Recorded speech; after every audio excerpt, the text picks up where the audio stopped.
Youth Congress के लोगों ने फोन किया कि सर ये फैसला हुआ है, कल आपके मधुबनी और पटना के घर पे अटैक होगा, हर जगह शकील अहमद का पुतला जलाएंगे।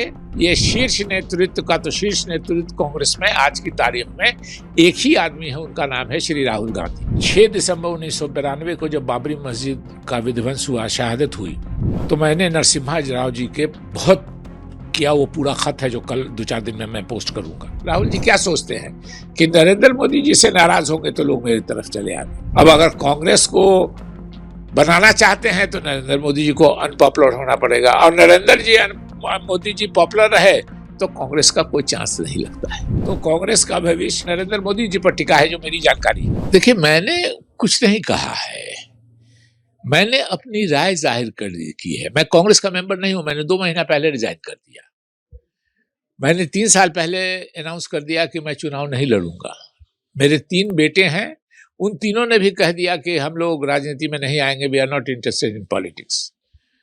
लेकिन मैंने ये भी कहा रिजाइन करते वक्त कि मैं जिंदगी भर कांग्रेस में का वेल विशर रहूंगा, कांग्रेस का समर्थक रहूंगा, कांग्रेस का शुभचिंतक रहूंगा। लेकिन मैंने एक राय बताई कि राहुल गांधी जी के जो काम करने का तरीका है, उनकी सोच है कि हमसे पहले जो नेता हो गया ये हमारे लिए खतरा है। अब जाहिर है हम हो गए तो उसको तो हम क्लॉक को पीछे नहीं कर सकते हैं। राहुल गांधी जी हमसे 15 साल छोटे हैं और हम राहुल जी से 19 साल पहले एमएलए एमपी हो गए। वो उसको किसी उस नेता को पसंद नहीं करते हैं जो उनसे पहले नेता हो गया।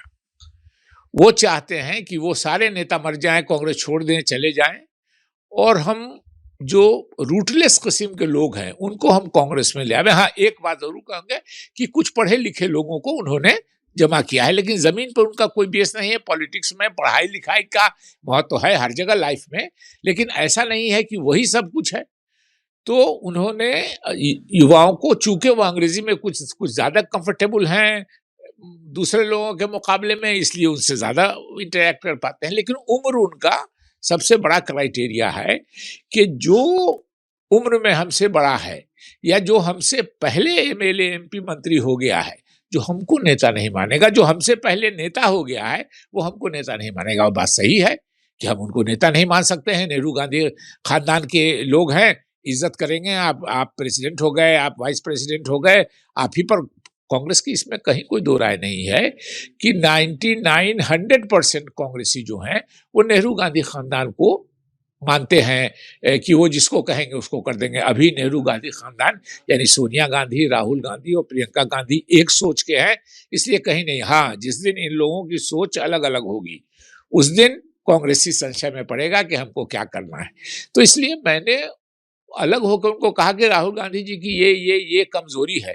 हमको क्या मालूम था कि अर्जुन की तीर की तरह ये मछली की आंख में जाके लग जाएगी और राहुल जी खुद मैदान में जरा बख्तर पहन के पहुंच जाएंगे हमसे लड़ने के लिए। उन्होंने कल एक अपने आदमी से ट्वीट करवाया है, वो बेगर उनसे पूछे कॉमा फुल स्टॉप नहीं लिख सकता है। जिस आदमी ने ट्वीट, तो सबको मालूम हो गया कि ये राहुल जी ने करवाया है। अभी उन्होंने कल शाम को मुझको फोन किया, कांग्रेस के लोगों ने, हम कांग्रेस छोड़ा है मगर कांग्रेस के सपोर्टर्स तो हमारे जो कनेक्शन है मानव संबंध, बिजली का बटन नहीं होता है कि ऑन कर दीजिए तो ऑन हो गया और ऑफ कर दीजिए तो ऑफ हो गया। तो कांग्रेस में हमारे लोग हैं, उन्होंने कल शाम ही में हमको कांग्रेस के यूथ कांग्रेस के लोगों ने फोन किया कि सर ये फैसला हुआ है, कल आपके मधुबनी और दरभंगा के मधुबनी और पटना के घर पे अटैक होगा। बहाना रहेगा एफईजी बर्न करने का, लेकिन मकसद यही है कि और जगह एफईजी बर्न होगी, पटना और मधुबनी के घर पे आपके अटैक होगा। तो उसके थोड़ी देर मैंने प्रशासन को खबर कर दिया कि भाई ऐसे ऐसी खबर आई है हमको। उसके बाद ये है कि यूथ कांग्रेस ने ऑर्डर ही निकाल दिया, और यूथ कांग्रेस का जो ऑर्डर है वो सुन लीजिए। यूथ कांग्रेस का ऑर्डर हो तो मेरे बेटा भतीजा की तरह है। शिव प्रकाश जो यूथ कांग्रेस का अध्यक्ष है, रामदेव बाबू हमारे लोग के साथ एमएलए थे, मेरे फादर के भी लोग बहुत क्लोज थे, उनका लड़का है शिव प्रकाश। उसने निकाल दिया कि शीर्ष नेतृत्व के आदेश पे उसने ये बचाया अपने को, बिहार वालों से वो कलंकित नहीं हुआ। उसने अपने को बचाया कि हम अपनी तरफ से नहीं कुछ कर रहे हैं। ये शीर्ष नेतृत्व का तो शीर्ष नेतृत्व कांग्रेस में आज की तारीख में एक ही आदमी है, उनका नाम है श्री राहुल गांधी। उनके आदेश पे फैसला हुआ है कि हम लोग हर जगह शकील अहमद का पुतला जलाएंगे। उसमें भी मेरी एक आपत्ति है कि भैया मैं तो मुसलमान हूँ, मुझको दफन करो, मेरा पुतला क्यों जला रहे हो? मरने के बाद हम जलने वाले तो हैं नहीं, मरने के बाद तो हम दफन होने वाले हैं, तो मेरा पुतला क्यों जला रहे हो? लेकिन बहरहाल उन्होंने माफ कीजिएगा ये फैसला किया। तो लेकिन और पुतला ही नहीं जलाएंगे, ये भी लिखा है कि पुरजोर विरोध करना है। तो पुतला जलाने के बाद पुरजोर विरोध क्या होता है? वो वही था कि घर को तोड़ेंगे, ये करेंगे, अटैक करेंगे घर पे। तो मधुबनी में भी लोग पहुंच गए थे, रात मैंने मधुबनी एसपी को भी कह दिया था, और हमारे भी कुछ लोग उस घर पे पहुंच गए हैं, यहाँ भी प्रशासन के लोग आ गए हैं। तो इसलिए हमको नहीं लगता है कि वो कोई यहाँ आएंगे। लेकिन ये बहुत घटिया बात है। राहुल गांधी जी को सोचना चाहिए कि इस स्तर पे उतर के आप राष्ट्रीय नेता बनना चाहते हैं। शकील अहमद जैसे छोटे आदमी पर हमला करवा के आपको क्या मिलेगा? और जो बातें हमने कही हैं, आपको उस पर गौर करना चाहिए कि क्या कांग्रेस इसीलिए इतने नीचे जा रही है कि आपकी सोच है जमीन पर जिनका कुछ बेस नहीं है। अच्छा, पहले क्या होता था कांग्रेस में, किसी पार्टी में पीए प्राइवेट सेक्रेटरी रखते थे, उसको पैसा देती थी पार्टी। लेकिन आजकल जो हम लोगों को जानकारी है, पीए प्राइवेट सेक्रेटरी की तरह जिनको पैसा देती है, महामंत्री बने हुए हैं पैसा लेने वाले आदमी, प्रभारी बने हुए हैं पैसा लेने वाले, महीना तनख्वाह लेने वाले आदमी। तो जाहिर है कि ऐसा आरोप लग रहा है, इसकी सफाई भी देनी चाहिए कि नहीं, ये आरोप जो है वो गलत है। तो अब पीए प्राइवेट सेक्रेटरी वाले लोग पॉलिटिकल डिसीजन लेंगे, तो जाहिर है कि जो कांग्रेस की लगातार हार हो रही है। अच्छा, अध्यक्ष से वो हटे हैं, अध्यक्ष से क्यों उन्होंने खड़गे साहब को बनाया है? आज चाहे तो आज बन जाए राहुल गांधी अध्यक्ष, कांग्रेस में सारे लोग उनको मानते हैं, उनके परिवार को। इसलिए बनाया है उनको कि जो हार ज्यादा हो रही है हमारी, तो हार में राहुल गांधी को मीडिया के लोग क्रिटिसाइज नहीं करें, आप क्रिटिसाइज नहीं कीजिए, इसलिए वो खड़गे साहब के पीछे छुपे हुए हैं। तो ये इससे कांग्रेस का भला नहीं होने वाला है, और हम कांग्रेस में तो है नहीं, हमको अब लेना देना उनसे है नहीं। लेकिन बाप दादा की पार्टी रही है, वो आइडियोलॉजी है, देश की भला के लिए कांग्रेस काम करती रही है। देश को स्वतंत्रता दिलाई है कांग्रेस ने, देश का इतना विकास किया है कांग्रेस ने, देश को अभी तक एक बना के रखा है कांग्रेस ने। तो जाहिर है कि उस कांग्रेस को कमजोर कर जो करेगा, उससे हम लोगों को थोड़ी तकलीफ होगी। इसलिए राहुल गांधी जी से तकलीफ है थोड़ी, उनको सजेशन करते हैं कि ये सुधार कीजिए, ये सुधार कीजिए, ये सुधार कीजिए, जिससे कांग्रेस सुधरे और देश में। अब राहुल गांधी जी की पॉलिटिक्स, उनके आइडियल है नरेंद्र मोदी। जो नरेंद्र मोदी जी अपने पार्टी के अंदर करते हैं, वही राहुल गांधी जी कांग्रेस के अंदर करते हैं। अब पूछेगा कि इससे क्या भविष्य है, तो कांग्रेस का भविष्य माफ कीजिएगा नरेंद्र मोदी जी पर टिका है, जो मेरी जानकारी है। नरेंद्र मोदी जी से क्या राहुल जी क्या सोचते हैं कि नरेंद्र मोदी जी से नाराज होंगे तो लोग मेरी तरफ चले आएंगे। अब अगर कांग्रेस को बनाना चाहते हैं तो नरेंद्र मोदी जी को अनपॉपुलर होना पड़ेगा, और नरेंद्र जी मोदी जी पॉपुलर रहे तो कांग्रेस का कोई चांस नहीं लगता है। 1000 बार समझाया, मैं राहुल गांधी जी के साथ पैदल चला हूं, कार से चला हूं, ट्रेन से चला हूं, बस से चला हूं, अनाज मंडी में उनके साथ सोया हूं, पद यात्रा किया हूं, और भारत जोड़ो यात्रा में तो किया ही किया है, दूसरे उसके पहले किया है। उनके साथ बड़ी जहाज में चढ़ा हूं, उनके साथ छोटी चार्टर जहाज में चढ़ा हूं, उनके साथ हेलीकॉप्टर पर बैठा हूं साथ में, और 25 बार एक ही 1 to 1 बैठा हूं, और उनको सब समझाया है कि आप ये नहीं कीजिए, सब समझाया है कि आप मंदिर जाना बंद नहीं कीजिए। लेकिन आप इलेक्शन में जाते हैं रोज मंदिर, और इलेक्शन के बाद 6 महीना गायब कर देते हैं। लोग, जनता नहीं समझती है कि आप धर्म का इस्तेमाल भी राजनीति के लिए कर रहे हैं। धर्म अपने व्यक्तिगत आस्था की चीज है, जब हमको दिल करेगा हम जाएंगे। लेकिन आप पॉलिटिक्स में हैं, ऊंची जगह पर है, लोग आपको देखते हैं, तो आप इलेक्शन के पीरियड में 1 महीने में 20 बार मंदिर जा रहे हैं, और इलेक्शन खत्म हुआ 6 महीना आप गायब हैं। तो इस तरह लोग हास्य। सीताराम केसरी जी, अभी पिछड़ों की बात होने लगी, जनेऊधारी शिव भक्त ब्राह्मण से तुरंत आगे पिछड़े दलित आदिवासी, अच्छा है जो समाज में पीछे रह गया है उसको सहारा देके आगे लाना पुण्य की बात है, अच्छी बात है, अफर्मेटिव एक्शन कीजिए। लेकिन सीताराम केसरी जी को 25 साल हो गया उनके देहांत को, और आप सीताराम केसरी जी की पहली बार 25 साल में पुण्यतिथि मना रहे हैं बिहार असेंबली इलेक्शन के। वो बिहार के थे, पिछड़े थे, यहाँ पिछड़ों की बात आप कर रहे हैं, इसलिए 4 दिन पहले बिहार असेंबली के आप उनका की पुण्यतिथि मना रहे हैं। तो क्यों मना रहे हैं? ये बिहार के पिछड़े नहीं समझते हैं कि आप उनको मूर्ख बनाने के लिए कर रहे हैं? वो वोट के चक्कर में कर रहे हैं। और अपर कास्ट के खिलाफ इतना बोल रहे हैं राहुल गांधी जी। एक भूतपूर्व एमएलए ब्राह्मण मेरे सामने ऑलमोस्ट रोने लगा, उसके आंख से पानी आ गया कि भाई हम लोग लालू जी के साथ हैं, हमारे भाई भतीजे उसको नहीं पसंद करते हैं, लेकिन फिर भी हम नेहरू गांधी, राहुल गांधी, प्रियंका गांधी, सोनिया गांधी, पंडित नेहरू का नाम लेके उनको काउंटर करते हैं। अब राहुल गांधी जी भी ऐसी बात करने लगे, हम कहाँ जाएं?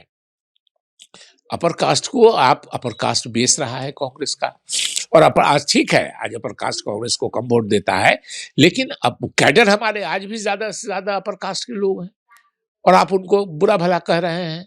और फिर जब बिहार असेंबली में रिजल्ट अच्छा नहीं हुआ तो पिछले 2 महीने से मैंने एक बयान राहुल गांधी जी का पिछड़े दलित आदिवासी के बारे में नहीं देखा है। तो व्हाट इज दिस? ये कौन पॉलिटिक्स है? कि आज कुछ, कल कुछ, परसों कुछ, ये बच्चे का खेल है। और देखिए, एक बात आपको हमेशा मैं कहता हूं, आप किसी के फेवर में, पॉलिटिक्स में है, किसी के फेवर में कुछ कहिएगा तो लोग समझते हैं कि ये बेवकूफ बनाने के लिए, हो भी सकता है खुश हो जाए, या वोट के लिए भी किया है। लेकिन आप किसी के अगेंस्ट में कहिएगा तो लोग कहेंगे कि ये बेवकूफ बनाने के लिए, वोट के लिए नहीं किया है, ये जान के किया है, हमको सचमुच ये हमसे नफरत करता है। राहुल गांधी जी पिछड़ों के वोट के लिए अगरों के खिलाफ बोलने लगे थे, वो मेरी उस पर भी आपत्ति थी, और मैंने उसके लिए भी कहा था। मैंने एक शेर भी पढ़ा कि उर्दू के बड़े शायर बशीर बदर का एक शेर है कि जो दुश्मनी जमकर करो लेकिन इतनी गुंजाइश रहे कि जब कभी हम दोस्त बन जाएं तो शर्मिंदा ना हो। ऐसा जो पिछले, जो अगरे हमको वोट दिया करते थे, उनके खिलाफ अपशब्द बोलना, उनको अपमानित करना एक तरह से, मेरे ख्याल में ये उचित नहीं है राहुल गांधी जी के लिए। कुछ लीडर जो है आपको जयचंद भी कहते। देखिए, जाहिर है कि राहुल गांधी पद पर हैं तो उनको खुश करने के लिए कुछ ना कुछ बोलना है, उनका अपना करियर है, हमारी तरह दूर छोड़ के नहीं चले आए हैं। लेकिन मैंने देखा है वो ट्वीट, वो राहुल गांधी जी के सबसे करीबी आदमी का है, और फिर वही चेलवा है उनका जो 14 के बाद आया है।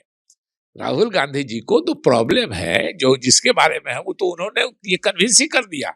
मेरी ही बात को राहुल गांधी साबित कर रहे हैं, अपने चेलवों से बयान दिलवा रहे हैं जो 2014 के बाद आया है। अब हो सकता है इस सब कहने से कुछ सीनियर लोगों से भी बयान दिलवा दे, लेकिन 4 दिन 5 दिन मेरे पॉडकास्ट को हो गया, आज तक किसी सीनियर नेता ने मेरे खिलाफ कुछ नहीं कहा। बहुत कहा कि कांग्रेस ने उनको क्या दिया, इतना दिया, ये दिया, तो कांग्रेस ने तो मोतीलाल नेहरू जी को भी दिया था। मोतीलाल नेहरू जी ने कांग्रेस छोड़ दिया था, आप लोगों को नहीं मालूम होगा। 1919 में मोतीलाल नेहरू जी कांग्रेस के अध्यक्ष बने थे, और 1923 की 1 जनवरी को उन्होंने कांग्रेस पार्टी छोड़ के स्वराज पार्टी बना ली थी, और सीआर दास जी अध्यक्ष हुए थे, और मोतीलाल नेहरू जी सचिव हुए थे काउंसिल की मेंबरी के लिए गांधी जी से, और कांग्रेस से उनका मतभेद था, वो पार्टी चली नहीं। फिर 1925 में मोतीलाल जी नेहरू आ गए कांग्रेस में लौट के।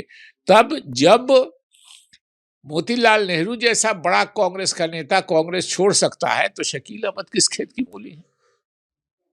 शकील अहमद के बाद राशिद अल्वी ने भी कांग्रेस के भीतर संचार की कमी को उजागर किया है।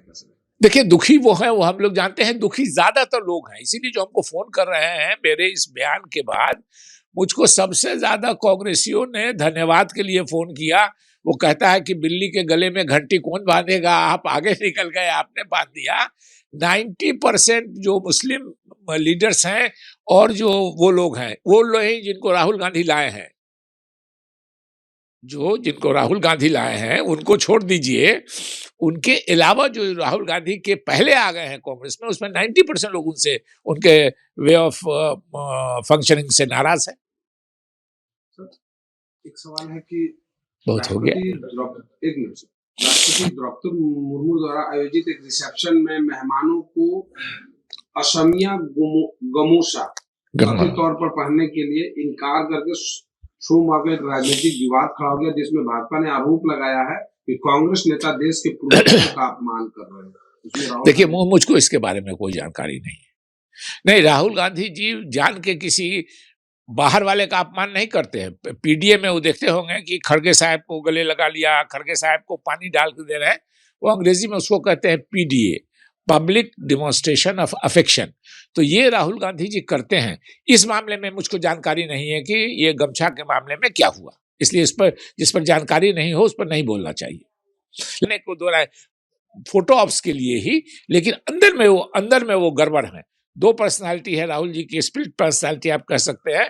बाहर में कैमरा के लिए, पब्लिक डेमोन्स्ट्रेशन के लिए वो एक अलग, और कांग्रेसियों से डील करने के लिए वो एक अलग उनकी पर्सनालिटी है। देखिए, आप लोग पत्रकार हैं, कैसे बोल देते हैं कांग्रेस के खिलाफ। मैं बोल रहा हूं, मैं डेडिकेटेड हूं, मैं जिंदगी भर कांग्रेस के साथ रहूंगा। कांग्रेस के राहुल गांधी जी से मतभिन्नता कांग्रेस के खिलाफ नहीं ना है। राहुल गांधी कांग्रेस नहीं ना है। मैं कहीं नहीं जाऊंगा। और आपको एक घटना बताता हूं, मैं कल पोस्ट करूंगा इंडियन एक्सप्रेस अखबार का वो कटिंग। 6 दिसंबर 1992 को जब बाबरी मस्जिद का विध्वंस हुआ, शहादत हुई, तो मैंने नरसिम्हा राव जी के बहुत किया, वो पूरा खत है जो कल 2-4 दिन में मैं पोस्ट करूंगा। नरसिम्हा राव जी ने जवाब भी मुझको दे दिया। मैंने क्या खत लिखा वो आपको बता दूं। मैंने शुरू ही किया कि माननीय प्रधानमंत्री जी, आज से पहले मैंने आपको 2 पत्र लिखा था और दोनों में आदरणीय लिख के संबोधित किया था। आज आदरणीय लिखने का मन नहीं कर रहा है। और उस वक्त मुस्लिम समाज एकदम नाराज था कांग्रेस से, और लालू जी से बिल्कुल प्रभावित था। 90 से 95 के बीच हम भी एमएलए थे। लालू जी तो मुख्यमंत्री हो गए, हालांकि हम दोनों आदमी पहले से एमएलए थे। कमिटी के मेंबर हम लोग हुआ करते थे। हमारा लालू जी मुख्यमंत्री बाद में बने, नेता विरोधी दल भी बाद में बने। तो लालू जी लगातार कहते थे कि चला वह हमारे साथ, जवान आदमी हम लोग साथ में रहेंगे, पॉलिटिक्स करेंगे साथ ही। कहाँ कांग्रेस अब बीजेपी में है। तो जब मुसलमान कांग्रेस से पूरी तरह नाराज था, और उधर लालू यादव जो जिसमें कांग्रेस पूरी तरह में पॉपुलर थे, वो बुलाते थे, तो मैं गया ही नहीं। या नतीजा हुआ कि मैं 95 का चुनाव हार गया, मुस्लिम वोट में ही डिवीजन हो गया, लेकिन मैं वहां नहीं गया। 98 में रंजन यादव जी से मुझको लालू यादव जी ने पूछवा लिया कि लालटेन छाप से लड़िएगा। मैंने कहा मैं नहीं लड़ूंगा। तो कांग्रेस छोड़ के कहीं किसी दूसरी पार्टी में जिंदगी भर नहीं जाऊंगा। आपके राज्य की खबरें, आपके शहर की खबरें सबसे पहले जानने के लिए देखते रहें अमर उजाला। चैनल को सब्सक्राइब जरूर कर लें और पाएं हर अपडेट।